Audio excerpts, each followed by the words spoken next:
Hello there, Internet world. My name is Renee Jones, and this is 5 Minutes with TLS. Before I get started, I'm going to ask you to press the thumbs up or the like button, assuming you like the video.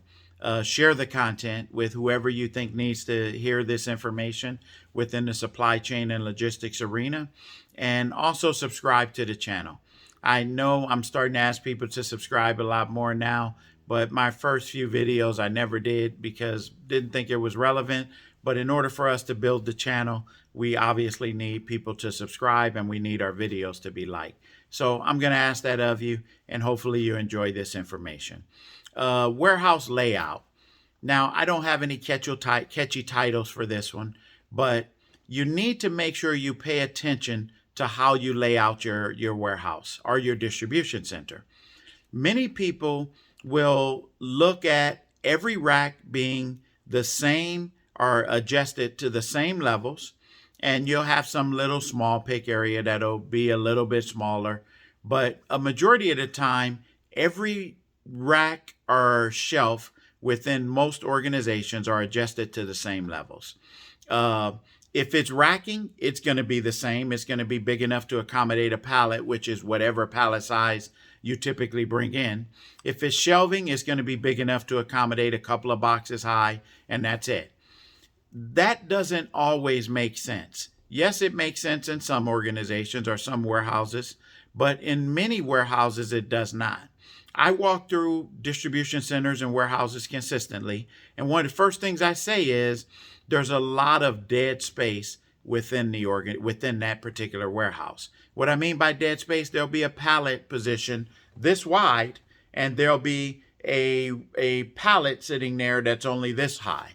So it's your responsibility to identify your product and put like product near like product, and then put large boxes next to large boxes. Seems very basic, I know, but many people do not organize their warehouses this way. Why? Because you have certain products. Let's say you work in the plumbing industry and you stock elbows. And the elbows you stock are, let's say, PVC of nature. And they typically come 1/2 inch all the way up to 8 inch or 10 inch.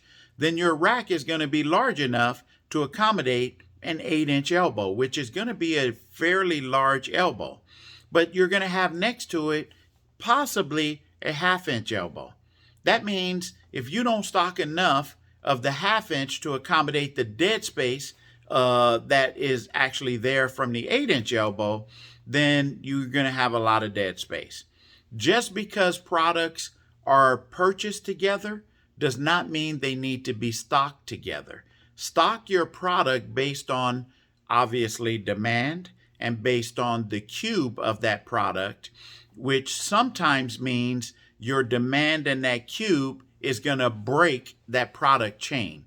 In other words, a 1/2 inch elbow may not be next to a 3/4 inch elbow because the demand may be different. Now, many people struggle with this concept because they assume, well, everything's coming in at the same time. I'm buying it all from the same vendor. I'm going to put it all together.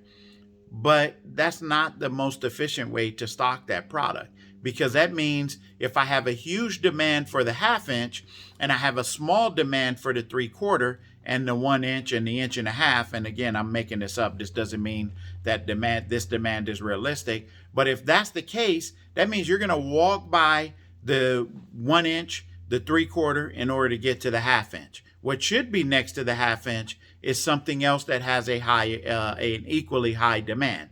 That may be a coupling, that may be a T, that may be a reducer fitting. Whatever it is, you need to pay attention to that demand and stock that product according to the demand and its cube size. Something very different, I know, but trust me, this will expedite or speed up your picking process. Some people will look at that and say, well, it'll slow down my put away process. It actually will not. The concept of I'm receiving in all of this product, so I'm going to put it all right next to each other, which means my put away is faster. That's okay. But where you really need your efficiencies is on your outbound side, because your inbound is typically pretty efficient. Most people do a halfway decent job at putting product away. So that's assuming you have location set up and you have space for everything. If you don't have the concept, there's a space for everything and everything should be in a space, then, or a location for everything and everything should be located. If you don't follow that philosophy, then I can tell you picking and receiving is messed up within your organization. So it's your responsibility to look at demand, look at cube, and actually locate products accordingly. And again, try and do something which affects the outbound process a little more than the inbound process. Most people already have that concept, but I'm saying it again anyway. The next thing you need to pay attention to is demand. I'm a firm believer. You'll walk through a warehouse and many people will have their overstock locations on the top shelf. I don't agree with that. I believe overstock should be incorporated with the product. And people will say, well, I don't have enough space to accommodate all of this particular product in one location. You do, because you have the same amount of product in multiple locations. So all you're going to do is consolidate it into one spot, which is one large spot, as opposed to 15 or 20 or 5 little smaller spots. Because what that does, when you pick the primary location clean, that means now your pickers need to do the warehouse dance and they walk around with the pick ticket looking up in the air, trying to figure out where to grab the next item. They shouldn't be doing that. They should be going to the primary location 100% of the time.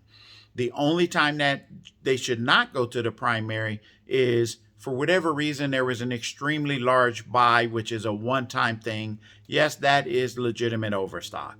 But to have normal stocked inventory or your normal demand in multiple locations, you've killed the efficiency of your picker and your put away person, because your put away person is going to fill up the primary the way they, as much as they can, and they're going to put the excess in overstock, which again, that overstock is up top. Now the picking process has been slowed down. Don't forget, 55% of a picker's time is spent traveling to and from the location. The act of actually grabbing the material doesn't take any time at all. Taking it to the receiving dock, or not the receiving dock, the put away dock, obviously that's going to eat up a lot of time as well. But 55% of your picker's time is spent traveling to and from the location. Same thing with the put away person. About 45 to 60% of their time is spent traveling to the location to put the product away, and then traveling to the next location, and so on and so on. So the key is to minimize those steps and increase that efficiency, which is the picking or the put away process, so that we can get the product put away faster and the orders picked faster. But that's 100% your responsibility based on the layout of your product.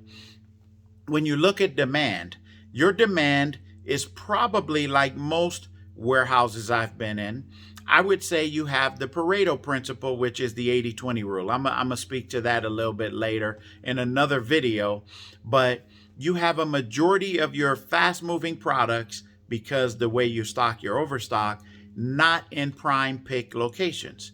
That means you have, and some people will ask, Renee, how can you identify what's moving and what's not moving within our warehouse so quickly? All I do is look at the amount of dust on the product. The amount of dust tells me that product doesn't move that frequently. So since it doesn't move that frequently, that should be up in the air so that you can create more space for this huge amount of product that you stock that has a high demand. Put your dead items up in the air and move your overstock down to the primary location by spreading that product out. Remember, any new items, you already know they're DOA. They're going to be dead on arrival. It seems like a good idea to stock that new product, but trust me, it's dead the day that it hits your receiving dock. And it's going to remain that way for a while, so don't put it in prime locations. Put that new product that your salesmen have to start selling, put that up in the air out of the way.